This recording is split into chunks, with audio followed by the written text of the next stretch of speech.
Give a couple of seconds here for it to connect. All right, good morning, Dad Squad, and welcome to this week's episode of Run With My Son.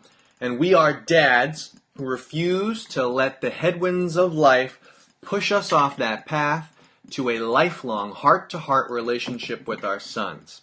And we do that through something we call Runversations. Fitness spent together and conversations deliberately geared towards building that relationship. I'm super excited this week, dads, and for a couple of reasons. Number one, because I came up with that word, Runversations. If you've been watching the show for a few weeks, you've watched me struggle over trying to describe what these things are. Deliberate, conversations, run chats. Anyway, I summed it all up with one beautiful word, Runversation, and that's what we're going with from now on. Number two, I'm super excited because this week's topic is a great one. It's one that you can use whether you're a dad or not, whether you're a runner or not. This is a topic anybody can use. Building relationships and using conversational techniques to stay close, that's an evergreen subject. So naturally, it's really close to my heart, and I'm sure it's close to yours, dads. So let me jump right in with the first of these two conversational techniques.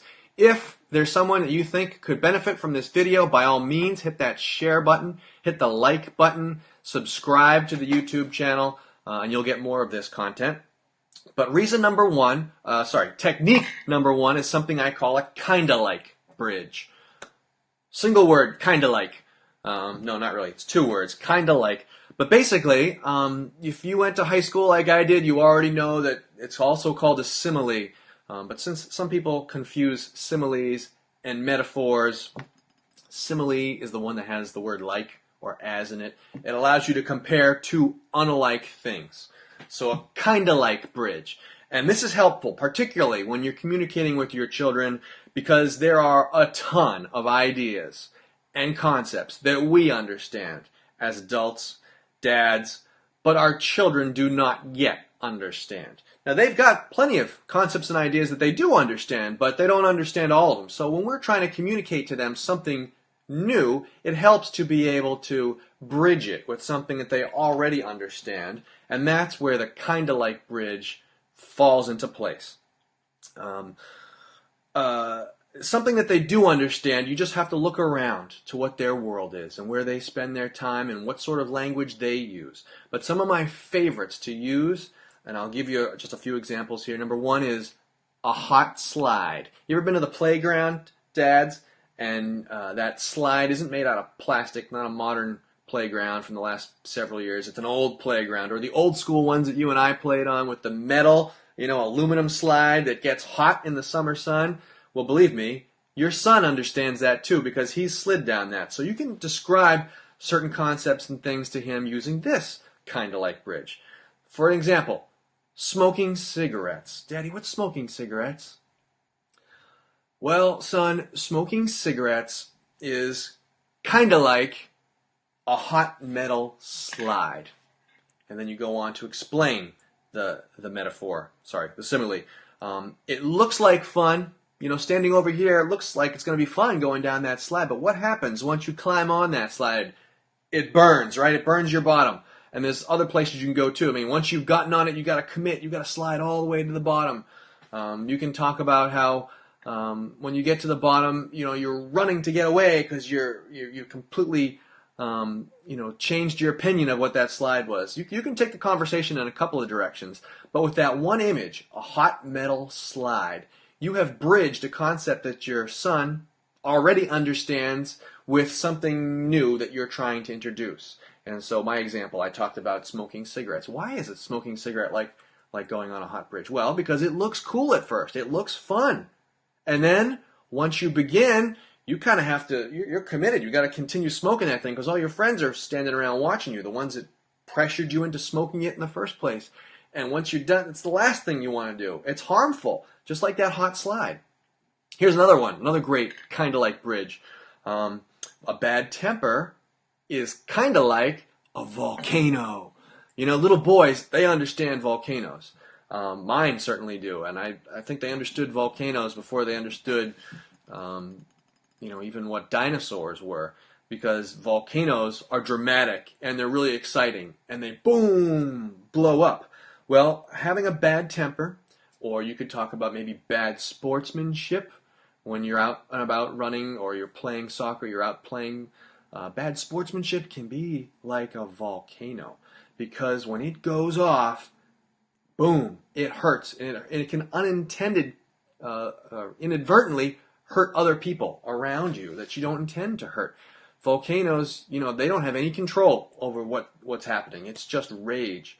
And you can use this metaphor to really color and to draw a picture for your son. Another kind of like bridge, it's a great one to use, is a giant spider web, because kids understand spiders and many of them are afraid of spiders. Some of them, they pretend to be afraid of spiders even though they aren't, because they understand that spiders are something that scare other people. So they understand that concept so well, they're even role-playing, pretending to be scared. That happens here with us. So when you talk about a kind of like bridge that includes spider webs, a great one is lying. Lying, in this, you can pull this out whenever you catch them in a lie, perhaps. Use it as a teaching moment. Lying is kind of like getting stuck in a giant spider web. Your hands get stuck, and then you try to pull your hand free. Now both hands are stuck. Oh, let me get my foot so I can push up. Oh no, now my foot's stuck. Yeah, this one, Sir Walter Scott. Oh, what a tangled web we weave when first we start to deceive. You and I know that, but your son doesn't know that. You can't pull out the poetry. You got to give him the kinda like bridge so that he knows that lying is like getting caught in a spider web. It just gets worse and worse as you try to undo the mess you're in by telling another lie. Now you're twice as stuck and 3 times as stuck. And before you know it, a big spider is going to come and eat you up. So maybe don't go that colorful, dads. We don't want to put any scary impressions in their head. But in any case, you understand that the point here is to use something that they understand to bridge them over to something that they don't yet understand. That's a kind of like bridge. All right, technique number 2 is to ask open-ended questions and listen. So I wish I could come up with something clever to describe this. Maybe with a little more forethought I could have named it something fancy, but it remains the top, really listening technique of all times. And Mom Squad already understands this. They're light years ahead of us, dads. We got to catch up here. Preschoolers ask hundreds of questions. In fact, I think I read a statistic, about 100 questions per day. They're very curious. We should likewise be curious. We should be asking our sons different things. And the key here is when you ask those questions in your runversations, as you're out and about running, to ask open-ended questions, not a single yes, no, do you want this or do you want that? After we run, should we eat here or there? Those are great functional questions, but if you want to build closeness, use an open-ended question and listen. Allow them to speak and don't jump in the way with an interruption. Don't, even if you're not speaking with an interruption, don't show judgmental looks on your face that's going to shut them down. Be truly open and listen to what they have to say. You've given them an open-ended question. So these are also great, even if you're not one-on-one building relationships. These are great even for households with multiple kids. It will really, believe me, hold off the squabbling, bickering arguments that's happening, in the back seat of your car or at the dinner table. As dinner's getting prepared and put on the table and people start to argue, you can crash down on everybody's head and yell and be angry, Dad. Or you can ask a great open-ended question that makes everybody smile and everybody's kicking in their answer, and it becomes a fun learning opportunity for one another. So I'll give you a few examples of these. These are great ones. If you had one superpower, what would it be? And get him talking about what amazing superpower he wish he had. Name one thing that scares you. Dads, a question like this is like gold. You're going to learn a lot about your son's insecurities and fears when he answers a question like that. And, and it's a non-threatening way because he's not in the midst of the thing that scares him. He's talking to his dad. And you can bring this to him in this safe environment and learn about those things. And, that will inform your relationship further. You'll know to stay away from that topic, perhaps. How do you describe me, son, to your friends. Now, on the surface, this might sound a little vain. We're learning about ourselves, but we're also learning about, what our son's view of us is. This will help us calibrate. Notice I didn't say change, because you know what, our children don't run our households. We do as dads. But if they're seeing and they're pointing out, when they talk to their friends, my dad is a busy guy. He works a lot.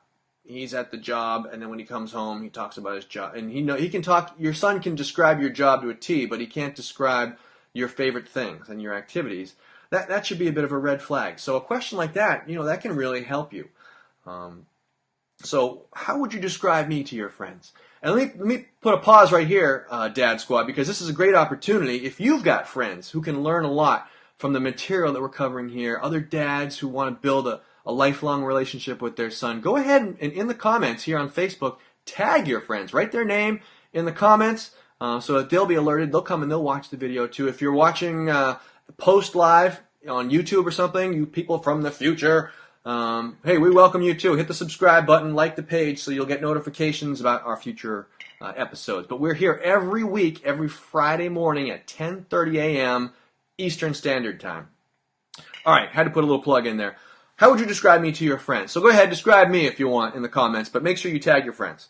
All right, next question. What's the most disgusting thing you can think of? I mean, little boys love that sort of thing. That's a great opener, icebreaker. They'll start talking about something disgusting, and maybe you don't learn anything helpful there, but you are building closeness because that's something fun to him, and he'll associate that fun discussion with Dad.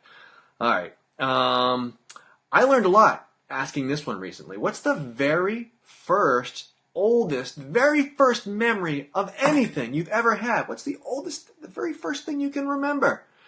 Because, we start forming those memories, 3, 4 years old. I don't know what the number is, but certainly not at birth. We start building things, but it doesn't stick around on a long-term. So I was curious. I asked that, and my son, the oldest, now 9, remembers, and he answered without hesitation. He said, I remember December 31st, 2011. He knew a date, and I asked him, why do you remember that? It's because I remember, Daddy, you told me on December 31st, 2011, that today is the last day of 2011, and it's going to be a new year tomorrow. And tomorrow was a Sunday, the first day of the week. So both the week, the month, and the year, number 1, were all beginning on a Sunday. And that meant there was going to be a Friday the 13th that month. So my son, he cracks me up, but that's the sort of things that he remembered. His oldest memory was something surrounding... My oldest memory, are flashes of vision and color and places that I went. My parents took me to Disneyland when I was 3. I kind of remember bits and pieces of that, and maybe if I sat in a trance, I could scour up something earlier. But anyway, it's interesting, what they say. So that's a great one. That'll draw up some great conversation, no matter what their age is. The older, the better. You dads with grown sons, throw that one at them and see what they say. You might get some great memories yourself. And a final one, if you could change one law, what would it be? What would you make illegal? Or what would you take that is illegal and make it legal? Or what would you do? I don't know where that question's going to go when you ask it, but neither do you. So another point to this, it's you're building closeness, but you're also being entertained because kids say the darndest things. So you're bound to have some laughs using this technique. All right, so I gave you 2 great conversational techniques today that are going to help you build closeness. And I think you can get working on both of them, Dad Squad, right away. You can become a great listener by asking open-ended questions and then listening. Zipping it, not interrupting. You got one mouth and 2 ears for a reason. You're supposed to listen. And even if you're not interrupting vocally, even if you give the wrong, body language, facial impressions, you can give negative and discouraging vibes. So don't do that. Be open. Listen to what they have to say, and then reciprocate. You know what? And here's a great bonus tip. Any of these questions that I just gave of examples, you can answer them back. But best practice is if you don't just offer it uninvited. Wait for your son to ask you, what about you, Daddy? What's the oldest memory you have? What superpower would you want to have? If you offer it on your own, the answer will do some help and build closeness. But if he's drawing it out of you, then you know you've truly taught a lesson, dads. You've built some closeness and some empathy, because now he's seeking that information out from you, and that's our goal here. Our goal here, we like to get fit, we like to be out and about, we want our children to be healthy, but we really are working on the relationship. And if you can get them to that level where they're drawing and asking for information out of you, that's a double win. So that was tip number 2, and tip number 1, of course, is to use kind of like bridges to connect something they don't yet understand with something that they already do. Great shortcut to get them to a new level. All right, next week, dads, be right back here. Same place that you found this video, same time. If you're watching us live, we're on Facebook, Friday mornings, 10:30 a.m. Eastern, and elsewhere we publish not long after, but you can come right back here and check us out. Our topic is another great runversation topic. It's not so much a fitness topic. This is one that you can use as you're talking, and it is discussing peer pressure and what it means and how to use it positively, how it can be negative, how to you take it from there. But peer pressure is going to be the topic of our conversation next week on the Run With My Son show. So definitely subscribe. If you would like to get in a habit of running with your son, I encourage you, go to runwithmyson.com, where you'll find a free Couch to 5K training plan that's specifically designed for kids. It's not like the rest of them out there on the internet. This one's going to help anybody ages 4, 5, 6, 7 on up learn how to run in a 5K road race. And it's got a whole schedule, breaks down the distances, the times, how frequently, all the things you need to know, Dad. And depending on their age, it's anywhere from 9 weeks to even shorter, depending on how old they are. But imagine that. Imagine if you and your son together could run in a 5K road race in fewer than 9 weeks. Get started today, dads, because the fall is when these races are going to be running. So if you guys get started training right away, you'll be in perfect position for it. That's at runwithmyson.com. Absolutely free. You should check it out. All right. Well, thanks for tuning in. Thanks for listening. I see that we were able to go a little shorter. That's my aim. I want to get this down to 10, 15 minutes. I know your time is valuable. But thanks for joining us, and let your friends know about Run With My Son. All right. Have a great week.